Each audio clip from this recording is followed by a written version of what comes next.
R by the way, আমি আর আমার বন্ধু মাহবুব সকাল সকাল বের হয়ে গেলাম খাসির গোস্তের উদ্দেশ্যে। ইতিমধ্যে আমাদের মাঝে হাজির ডব্লিউ এর আন্ডারটাইগারের ছোট ভাই বিগ শু।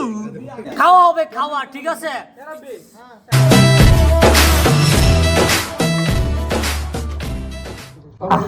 গাইস, আসসালামু আলাইকুম এন্ড ওয়েলকাম টু ব্যাক। সবাইকে জানাই পবিত্র ঈদ উল ফিতরের শুভেচ্ছা এবং ঈদ মুবারক। আর বাই দ্য ওয়ে, এখন আছি আমরা বন্ধুরা মিলে একটা পার্টির আয়োজন করছি। ঈদ উপলক্ষে বন্ধুরা একসাথে হয়েছি, কারণ অন্যান্য সময় সব বন্ধুরা একসাথে হইতে পারি না।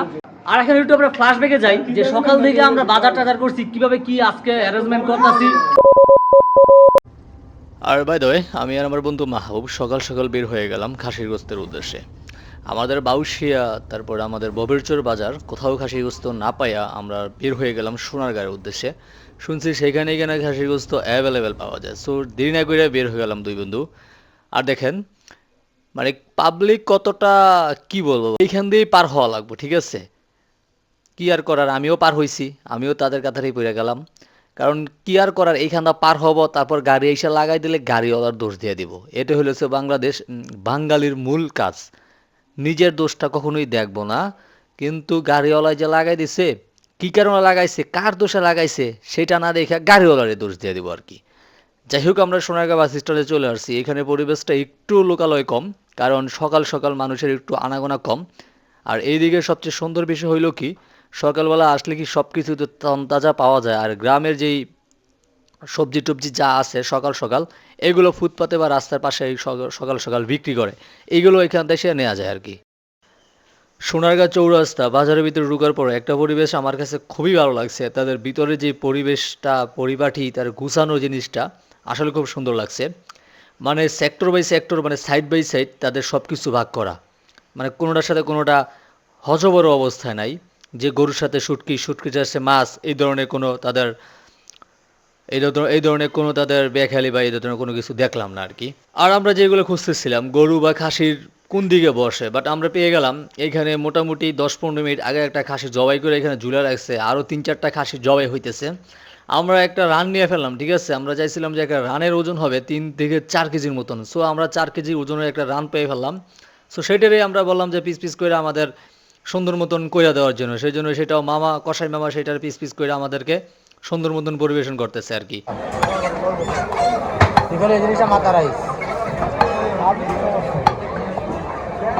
একটা জিনিস দেখাই, মজার ব্যাপার হলো কি, এই দেখেন এই লোকটা এখানে ফু দিতেছে, ফু দিয়া চামড়াটা ফুলাইতেছে। এটার কারণ হলো কি জানেন? এটার কারণ হলো কি, যাতে চামড়াটা যাতে খুব ইজিলি খুলতে পারে, ঠিক আছে, যাতে কোনো ভেজালে বা কোনো সময় যাতে বেশি না লাগে। আমার কাছে ব্যাপারটা খুবই ইন্টারেস্টিং মনে হয়েছে। গ্রাম অঞ্চল খুবই কম দেখা যায়, আমরা টাইনা সিরা আর কি পুরো একাকার করে ফেলি। যাই হোক, আমাদের 4 কেজি গোস্ত এখানে মাপা কমপ্লিট হয়ে গেছে, কাটাও কমপ্লিট হয়ে গেছে। এখন আমরা এটা নিয়ে চলে যাব বাসার উদ্দেশ্যে। বাসায় যাওয়ার পরে আরও অনেক বাজার আছে, সেইগুলা বাজার করতে আবার যা লাগবে ববেরচর বাজারে। আর বাই দ্য ওয়ে, দুই বন্ধু বাজার শেষ করে এখন চলে যেতেছি বাসার উদ্দেশ্যে, কারণ সেখানেও আরও অনেক কেনাকাটা বাকি আছে, আরও অনেক কাজকর্ম বাকি আছে। বাসায় আসার পরে রাব্বি, আমার বন্ধু আজকের যেই হবে বাবুর্চি, তিনি সব কিছু দেখে শোনা দেখতেছে যে সব কিছু বাজার ঠিকঠাক মতন করছি কিনা। যাই হোক, বাজার ঠিকঠাক মতন সব কিছু করা কমপ্লিট। এখন সব বন্ধুরা মিলে বসে গেলাম বাজার কাটাকাটি করার জন্য, ঠিক আছে। একে একে সবাই এক একটা দায়িত্ব নিয়ে সব কাজগুলো সম্পন্ন করতেছিলাম আর কি। শাওনের বিয়া, সেই জন্য আমরা সবাই কাজ করতেছি।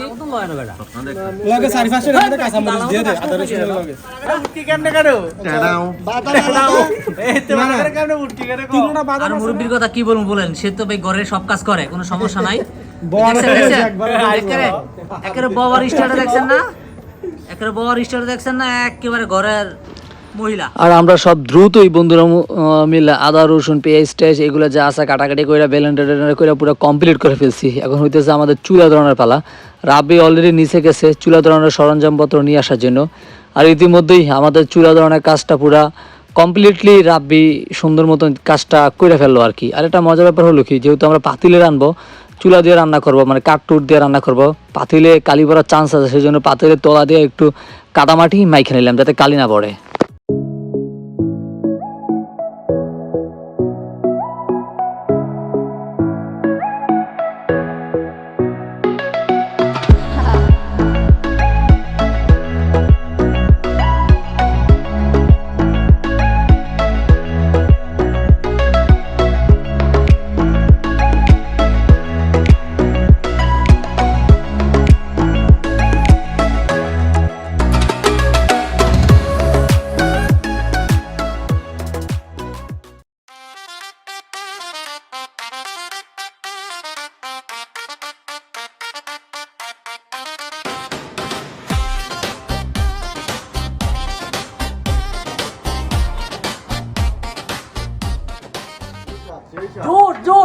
স্বাদ খাওয়া হবে খাওয়া, ঠিক আছে? সেই রকম একটা এটা দিলাম। এই যে রাব্বি প্লেট অলরেডি বাইরে ফেলছে, মানে এটা পার্সেল যাইতেছে। ফ্লেভারটা সেই হইতেছে, ঠিক আছে? আর খাওয়ার পরে কিন্তু ভাই এই যে বোরহানিরও ব্যবস্থা আছে, ঠিক আছে? এই যে কাঙ্গালে ভাত লয়ে বইছে।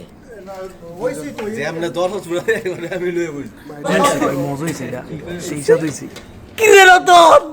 গরুর মাংস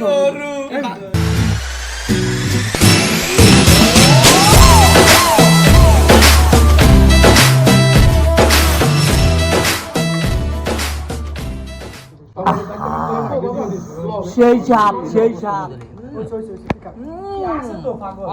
কমাইক।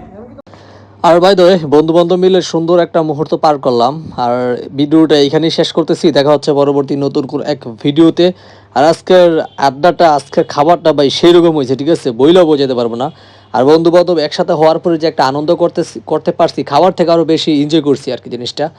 আর যাই হোক, এখানে ভিডিও শেষ করতেছি, দেখা হচ্ছে পরবর্তী নতুন কোন এক ভিডিওতে। আসসালামু আলাইকুম।